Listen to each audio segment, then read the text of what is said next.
सोन्याचे दर एवढे जास्त वाढत आहेत सध्या, त्याच्याबद्दल तुम्हाला काय वाटतं? एवढे वाढले पाहिजेत का दर? अपेक्षापेक्षा खूप वाढलेले आहेत सर.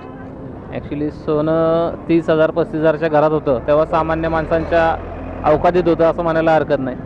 पण आता सध्या मी स्वतः एक रोजगार तरुण आहे, 25,000 ते 30,000 रुपये महिन्याला कमवतो, तरीही मला ते 1,00,000च्या आतलं सोनं घेणं शक्य होत नाही आहे.